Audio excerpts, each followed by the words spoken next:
Our story today: My town's pine forest has a secret. I ended up buying a house at the edge of this town before I knew all the BS that was going on around here. Got bored and went to the local sheriff, Jack, and asked about an opening. Didn't even have to fill out an application. Got the job on the spot. The first few months it was the usual. Speeding tickets, drunk and disorderly. Normal, right? Well, let the abnormality commence. I had been a deputy for 7 months when one of the local farmers reported he had some animals killed last night. He wanted someone to come out to his house. John Nixon was a 60-year-old farmer who lived by himself. His wife passed away years ago, but he never remarried and they never had any children. We met one day at the local tackle shop. Me being new in town, he took me to some of his good fishing spots. The man was a huge military history buff and would always ask about my time in. I thought I knew him personally, so I took the call. As I rolled up to the gate of his property, I saw John standing at the gate with a shotgun. "Hey, John, can I ask you why you're standing with that cannon in your hands?" No response. He just stared at me. "John, put that damn shotgun down," I yelled. He seemed to snap out of some kind of a trance. "Mason, I need you to come round back the side of the house to the barn. Now," he snapped. Okay. Let me get out of the car and grab some gear," I said, opening the car door. While I was grabbing my gear, John was standing there with his eyes scanning the tree line. "Come on, Mason, you need to see this," he said, heading towards the back. I closed the trunk and started walking over in his direction. "So, what the hell's going on here that you're walking around with that damn bazooka?" No response. He just keeps walking and scanning the tree line. We finally got to the back of his house where the barn is. It looked like a horror movie in that pen. "What the fuck happened here?" I said, covering my mouth. There were pieces of chicken and goats everywhere. A few pigs looked like they'd been filleted. "It's back, Mason, after all these years," John mumbled. "John, what the hell are you talking about? What did this?" I asked. John took his eyes off the tree line and looked me dead in the face. "You're not from here, so you don't know." "Know what, man? What are you saying?" I asked, getting annoyed now. "Years ago, this same thing happened to a few guys I know. All of their livestock had been killed. Not killed and eaten, just killed. It got people around here up in arms. Well, a few of us got together and decided that we were going to look for whatever did it." "What the hell are you telling me, John?" I interrupted. "There were 4 of us. We were young. We thought we were bulletproof. We went out into the woods one morning, determined to find the damn thing that had been killing our animals." Tommy was the first to say something. "Hey, did you guys hear that?" The rest of us didn't hear a thing, so we just kept moving. We got around 3 miles deep in the old pine forest at the edge of town. Will was the next to say something. "What the fuck?" he yelled while looking down at the mud. We ran over to where he was standing to find him wide-eyed. "I don't know what the actual fuck did this, but we need to go, and I mean right now." This track was huge, at least 14 inches long, with huge claws. Gerald spoke up. "Let's fucking go, guys." We started backtracking out of the area when we were stopped cold in our tracks. We all heard it this time. It was coming from everywhere and nowhere at the same damn time. A sickening, shrieking laugh was coming from all around us. We panicked and started running. As soon as we did that, whatever it was making noise seemed to be centered right behind us, and it was coming fast, ungodly fast, John said, eyeing the remains of the chicken that was torn apart. We were about a mile from the trucks when I heard the thud and a scream. When I looked back, Gerald wasn't there. Will and Tommy were right behind me, terror all over their faces. Tommy pulled his pistol and started shooting backwards. Only one shot rang out before something tackled both him and Will. I stopped, raising my rifle, but they had already been torn apart. It was mere seconds, and they were shreds, John said. Mason, what I saw standing over their shredded bodies has haunted me since then. The fucking thing was 9 feet tall, shaped like a man, but not. Its skin, or scales, was a mixture of black and gray, and it looked slimy. It looked like a damn bodybuilder with huge claws for hands. Its head was massive, with what looked like horns coming from the jaw to around the chin. Its eyes glowed bright green in the middle of the fucking day, and it had a mouth full of messed up, jagged teeth. He said, lowering his head. I just stood there, waiting my turn. This thing paced back and forth, staring at me with this creepy damn smile. It looked down at Will and Tommy, and then it looked back at me.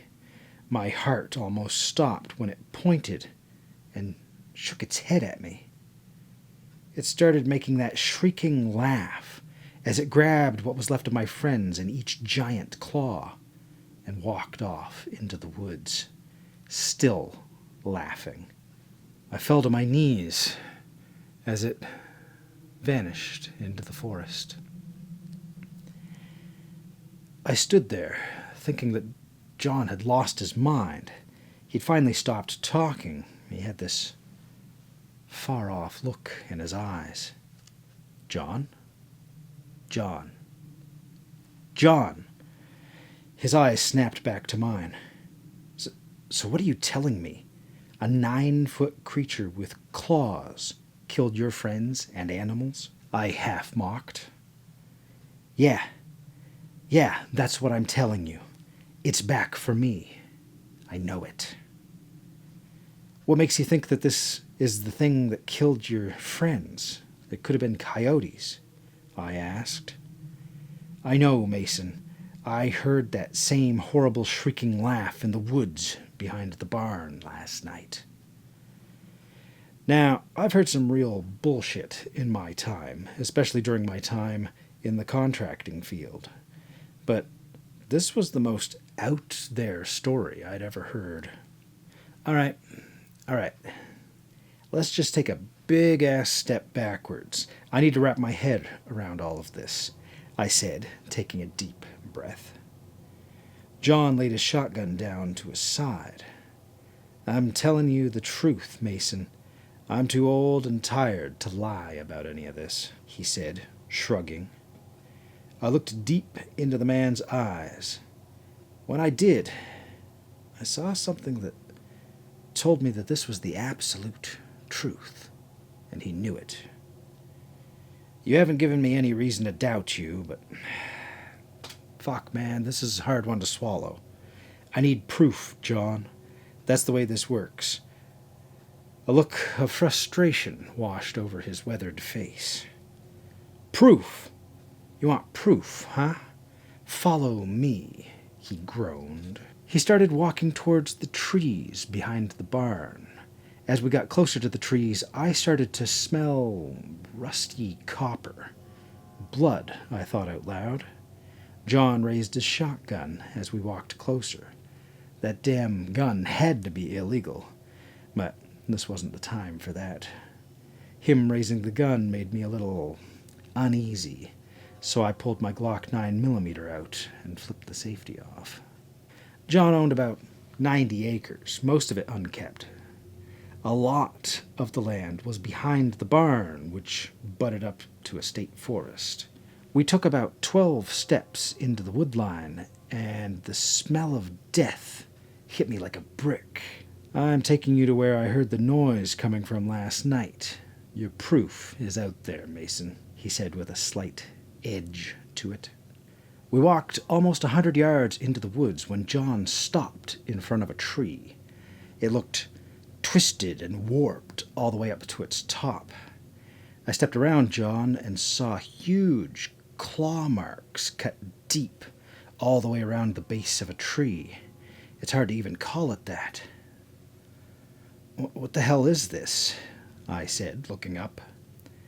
"This is a marker. Its territory starts here," John replied. I looked at John like he was crazy, which at this point I thought he was. "This thing travels throughout these woods. I found 5 more of these trees in our town," he said, putting a hand on the tree. "This isn't telling me anything, John, just that you've got a weird-ass tree on your property," I said back to him. "Do you hear that?" So that we could move this mess forward, I stopped talking and just listened. I hadn't noticed that during our walk into the woods it had got quiet. Very quiet. Not a sound. What the hell? "Where did all the animals go?" I asked, looking around. "They're scared, Mason. You should be too. Let's get back to the house." We turned and started making our way out of the woods. We were damn near the tree line when I heard a snap. I turned around, gun raised, to see a black streak dart back deeper into the woods. "The fuck was that?" All John said was, "We need to leave. Now." We turned and started sprinting the rest of the way out of the woods. I was surprised how fast John was for an old man. We got all the way back to my patrol car. "I don't know what that thing was, but I don't think you should stay here tonight, John. Pack some stuff and come to my place," I said, pointing my gun at the trees. John just let out a sigh as if frustrated or defeated. "You weren't listening. The pine forest, these trees, it's all connected. I'm talking about before this area was even inhabited by native peoples. This fucking thing has been around for a very long time. I've been looking into this since that day. I had to find out what it was and if it can be killed." He tried to explain. The whole time John was talking, I had my eyes and weapon pointed at the trees. "You can put that down, Mason. It just wanted you to know it's here," he said. "John, I need to process this shit. I've never seen or heard anything like this. And to be straight with you, I'm at a loss right now," I said, opening the trunk. I get it. The Sheriff Jack was a deputy back then. When you see him, tell him I said, 'The dark is here.'" And with that, he just turned his back and walked into his house, not saying another word. I got back in the car and sat there, looking at the trees. After a few minutes, I went back to the station. I must have walked in with that universal "what the hell's going on" look on my face, because Kathy, the clerk, asked what was wrong with me. I told her I was fine and asked if she had seen the sheriff. "Yeah, he's in the gun cage. You sure you're okay, Mason?" she asked again. "Yes, I'm good. I just need to talk to Jack." I started walking towards the back of the building when Jack came around the corner. "Hey, Mason, what's up?" he said, walking up towards me. "I just got back from John Nixon's house." The look on his face completely changed. "He had a bunch of animals killed last night. It looked like a slaughterhouse. He told me to tell you that the dark was back." I noticed his reaction. John stiffened up, not saying a word, gesturing for me to follow him towards the back security door. We headed towards the back and out the door. Jack had stopped me to make sure that the door was secure. Then he pointed at his truck and said, "Get in." After getting in, he looked over. "I need some coffee." Then he started up the truck and headed west out of the parking lot towards the coffee shop. He ordered a large black coffee with extra sugar, and then asked if I wanted one. "Small black, no sugar," I said. We pulled out and headed east, back towards the station. We ended up driving towards the edge of the county. "What's going on and why the hell are we out here?" I said.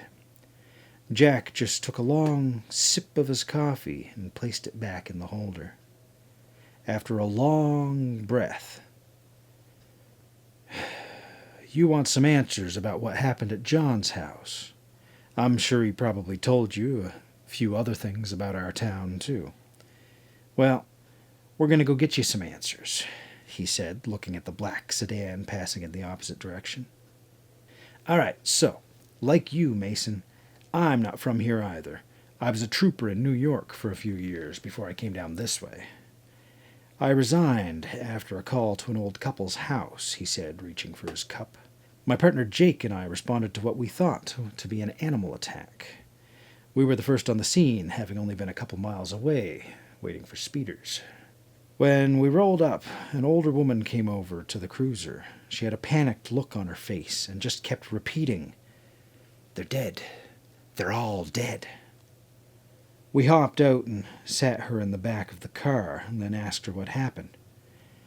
I came to talk to Gloria, and I saw the door open. I walked in, yelling her name, and Alan's name too, but they didn't answer. I found them upstairs. It's horrible," she said, sobbing. Jake and I drew our weapons and started making the move inside. Like the witness said, the front door was open, so we moved in. It smelled like sulfur and blood when we entered. We started clearing rooms. The first floor was clear, so we made our way up the stairs. The smell was overpowering there. We cleared the bathroom, and the two smaller rooms were clear also. The door to the master bedroom was slightly opened. I motioned to Jake, and we hit the door. It looked like some kind of horror movie shit. I kid you not. Jake turned and went back into the hallway, throwing up. I stepped into the room and, "Listen, I never seen anything like this before," Jack stammered out. "These two people were in ribbons on this bed. Their insides had been yanked out and thrown around the entire room. After looking at the bodies, I noticed these huge claw marks on the wall. I'm talking if Andre the Giant had a Freddy Krueger glove." I stepped back out of the room and radioed that we need more units. I walked back to the front door where Jake was standing, hunched over. Parked outside were 3 black SUVs and a black sedan. I counted 11 men dressed in black tactical military gear, some type of rifle I've never seen before, but you could tell it was a very large caliber. The rest had submachine guns. When I looked over towards my patrol car, one of the men had the door open and was talking to the witness. He saw us and started our way. He was dressed all in black as well and carried what looked like a desert eagle in a chest holster. When I got closer, I got a better look at him. He looked to be in his late 40s with salt and pepper hair and a big-ass scar that ran down the right side of his face. He got about 10 feet from the steps. "We appreciate the assistance, but you are no longer needed." As he said this, one of the other guys escorts the witness out of our car and into the back of their sedan. The guy started walking away from us. "Who are you? What the fuck is going on here?" I yelled at him. He turned, and with a look on his face that you only see in the movies, he took a few steps towards us. "Your command has been informed, and you are to leave now." Jake looked at me and shook his head. "Let's go. Let them deal with the mess upstairs," he said, coughing, and then started towards the car. I followed him down the steps, looking at the guy up and down, checking out the other vehicles for anything that might tell me what we were dealing with. The only thing I saw was on that asshole's uniform. There was a patch on his shoulder. It was a all-black diamond with a weird-looking M in the middle of it. The guy stared us down until we were in the car, driving away. He then had that pistol in his hand, and the other men started moving into the house. Jake and I didn't say a word until the radio squawked, and we were told to head back to the barracks. When we got there, we were told to report to the troop commander's office. Commander Thompson was sitting in his office along with a man in a nice two-piece suit. The man in the suit stood there quietly while Thompson told us that we never responded to any call out at that farmhouse, and that this was the first and only time he would say it. With that, he dismissed us, and we walked out. It didn't sit well with me, and I ended up resigning a few months later. I came down here, and then that shit in the woods happened. I was on the scene.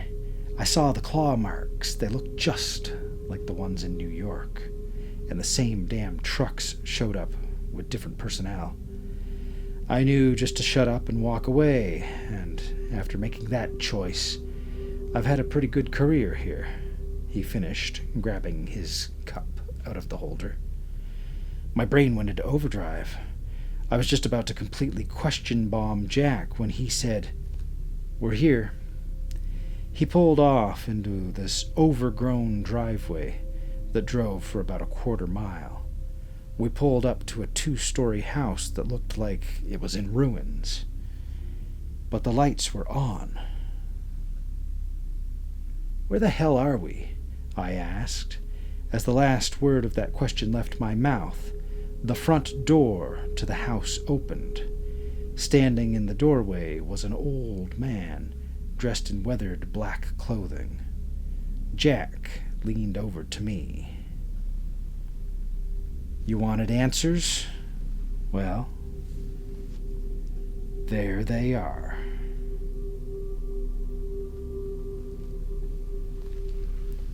And it's at this point I apologize that this is a part 1 of a series. I've yet to see if the authors continued. Sorry. If you enjoyed this and would like to see some more, please subscribe. I do hope that you join me in the future for more Frail Blaze tales.